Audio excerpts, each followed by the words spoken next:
Hey guys, it's yehdawgsc StarCraft coming to you with this Christmas series declared Huckmas, because this is the second game of this 3-game series between Huk and Naniwa at the semifinals of MLG Providence. On the first day of Christmas, my true love came to me, and he bought me StarCraft 2. I know, I am gifted. I have the voice of a saint, and I broke glass just now. But if we look at the top right spawning position, we have Huk spawning as the red Protoss, and in the bottom left we have Naniwa spawning as the blue Protoss. Last game, Huk took the game fairly quickly with the 4-gate. It was pretty close though. You gotta give it to Naniwa. His micro was sick. He was able to defend that 4-gate pretty well because he did have 2 gates. And he was chrono boosting out those stalkers, so by the time that 4-gate hit, he did have more stalkers than Huk, so that was really close. But if we look at the production tab, fairly same builds coming out of both players, and usually it's the same all the way until probably around the 18 or 20 food mark. Could we be seeing another 4-gate? I honestly don't remember because MLG Providence was so long ago for me. I do know who won. I won't tell you. You probably know anyways, but you're watching this because I don't know, because you're masochistic and you just want to watch stuff that's gonna bore you and hurt you. And no, because you love me. You love me, and this is why you're watching this video. I don't know, but I do know that food smells really good and food tastes really good, and I'm eating nothing but good food since this Christmas season has started. And the good thing about being Korean, you get Korean food instead of I declared as American food, but yeah, instead of having just like steak, or I do like steak, but like I'm getting like bulgogi, all this stuff that Americans go gaga for. Like, oh, Korean barbecue, that's quite exquisite. And I'm getting it on the daily, and I'm having a good time with that. Both cybernetics cores coming down for both players. 2 gas coming out for Naniwa. So he's going to be going the same build, but Huk is going to be following along. He does have the same similar build. He's got 2 gases, so both players are going to be going for gas heavy builds. Huk did get his gas a little bit earlier. A Zealot coming out for Naniwa, and chrono boosted Stalker is coming out for Huk. If I sound like I'm congested, it's because I am. I can't breathe out of my nose very well. I don't know. I don't think I'm sick. I just think it's because my house is an igloo. It's so cold. My mom is super Asian. So is my sister, and they refuse to turn on the heat. They're like, "Oh, you pay for electric bill? If you're not, then you shut up and move out." And I'm like, "No, I'm not paying for the electric bill, but I am warm-blooded, and I'm only capable of making so much heat for myself. So unless you want me to freeze to death and get frostbite, I can't play StarCraft with cold fingers, ma. I can't. It's just a fact. I blame my mother for being in platinum." No, but if we look at on the map, Huk is moving out with Stalker to do as much scouting as possible. If I had to guess, Naniwa will be trying to go for a quick expansion, probably around the 3-minute mark, because he is going a 2-gate, 3. Yeah, 2-gate. Oh, no, never mind. I don't think so. He's getting a Twilight Cancel right now. So we will be seeing some Blink Stalker play. He does force his Stalker to go back. This probe going to be poking around, maybe putting some forward, sneaky little pylons around here to start some warping. He's going to put a pylon right here. Right, yeah, pylon right there. Do some sneaky and warp-ins. He is going to be producing more stalkers. He's off of 3 gates. Could be possibly going for 3-gate aggression into an expansion himself. But if we look at Naniwa, he's got a sentry to block off the front. He doesn't want Huk to see this Twilight Council. He's going to be researching Blink right now. He's not going to have a yeah, he doesn't have an observer out. He's not making a Robo Bay. Maybe that's the next thing on the agenda. Yep, Robo Bay coming down for Naniwa. He will be getting Blink. Getting that observer out, we'll blink up here, try and do as much damage as possible. These gates turning into warp gates right now. Warp gates already made. This one should be turning into warp gate. We're turn it into a warp gate. Yeah, so 3 stalkers poking around for Huk. He's got some extensive micro. If we look at the fucking APM of these players, good God, look at Huk's micro. Mine hovers around 90 and 100. What are these players doing? I feel like they're chatting with their friends while they're playing at the same time. But yeah, Naniwa will be warping in more stalkers. Does have that sentry there to warp the block off the front just in case there's any type of aggression. Good pylon placements from Huk everywhere. He will be able to scout if Naniwa gets a 3rd. will be able to warp in units to be super annoying. Does Naniwa see it? Does Naniwa see it? Does Naniwa see it? Naniwa does not see it. See, these pros know these placements and visions so well. Huk will be going for a fast second. So we will be seeing some macro play in this game. We won't be seeing any cheese. I think both players were like, I think Huk knows that he got one game under his belt, wants to play a macro game to secure a safe win. Last game was way too close. If we look at the units tab, 9 stalkers for Naniwa to the 5 of Huk. Huk is expanding too, so he won't be making as many units as he should. These units going to be moving out right now, so Naniwa is going for a push. If he catches Huk with his pants down, he's got 3 sentries, but since those stalkers do have blink, those force fields really don't mean anything. Huk's units are spread out all over the map. He does need to group them up, and Naniwa does. He's smart. He finds this forward pylon and takes it out, but Huk goes inside of his base. But Naniwa does see the little outline of the observer and does take it out with his observer and these blink stalkers. He found the other pylon, so Naniwa is in a good spot. He does have a huge army right now, a huge force compared to Huk, who doesn't really have anything right now.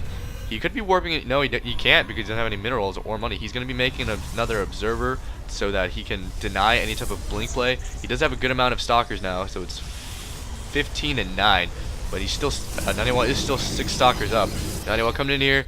Is he going to put down a forward pylon? Where's that probe? No, not going to be putting down a forward pylon. I think he's just doing this to expand behind it. He is putting it down an expansion. Look at the production tab. Blink is almost done for Huk. Oh my god. Oh my god. Blinks right into the base. Naniwa's in his base and be doing so much damage to his infrastructure. Takes down. Oh, doesn't take out a pylon. Will he take out the pylon? Take out the pylon. No, he does not take out the pylon. Doing so much damage though. He's trying to prevent. By putting force fields down, you can possibly prevent stalkers from blinking out of the base. Oh my god, this pylon got so lucky. He needs to move these stalkers out of. He force fields the ramp. Oh no, my god.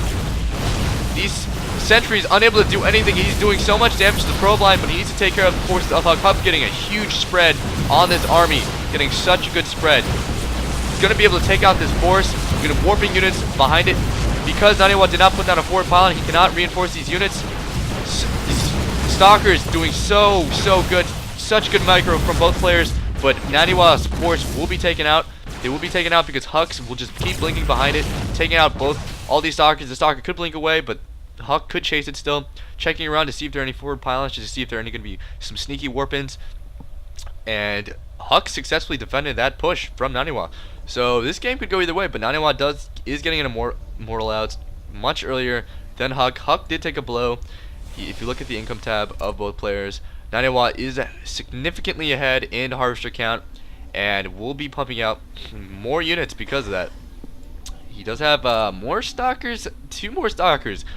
And oh shit, he's got a immortal. This immortal's like, you know what Santa brought for Christmas? Pain, motherfucker! I'ma blast you in the face with my +1 range upgrade. Yeah, stalkers will be poking in right here with his observer. I don't think Naniwa has another observer, so he won't be able to snipe that. Observer coming out right now. Huk was gonna try and do some blink stalker harassment, but he's gonna push back wisely because that immortal is no joke.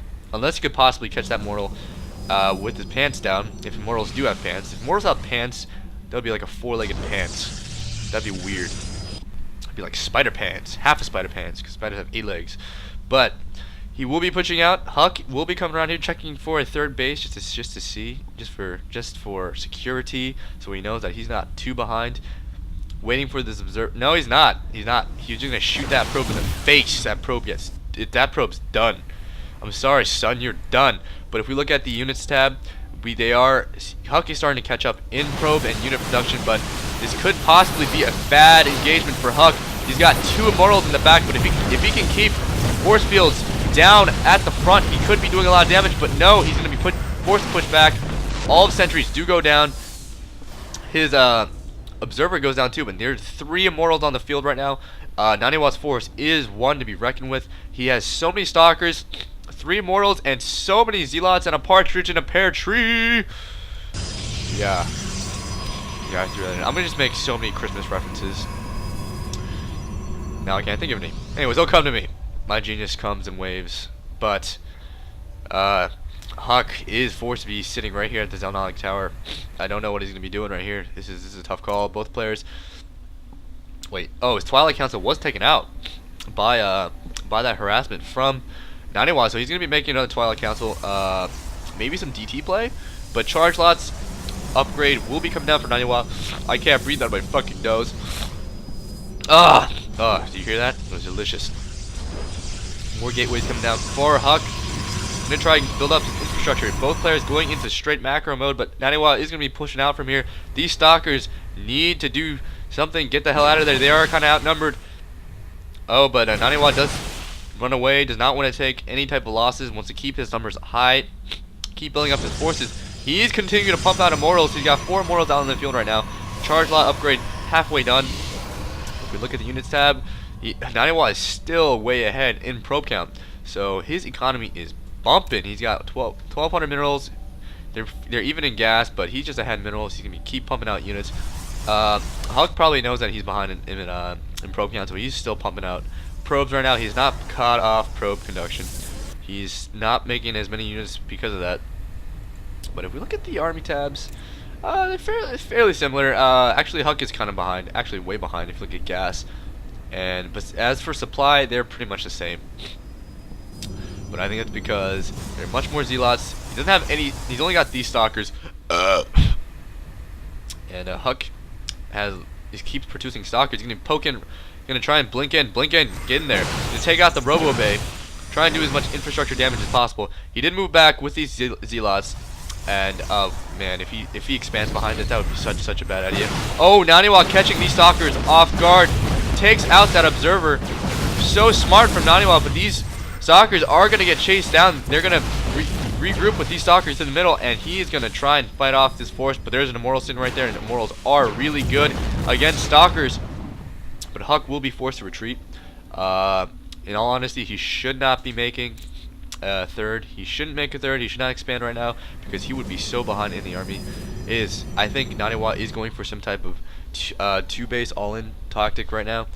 And if we look at the production tab for Huck, he's going to be making 2 Archons right now. So he did see Archons for Naniwa, so he's going to try and match any type of units that Naniwa does produce. He's not going to be making anything out of his Robo Bay, which is kind of funny because these, oh my god, if we look at how many Immortals he has, he's got 6 Immortals, and that's just way too much. He does see that.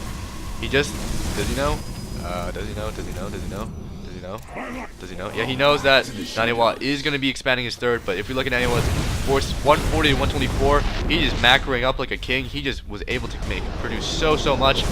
So many zealots for Huck. The thing is, these Archons are going to be doing so much damage.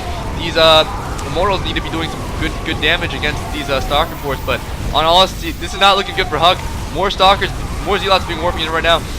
All these Archons are going to go down, and Huck GG's out of that. Oh man, that was a close game.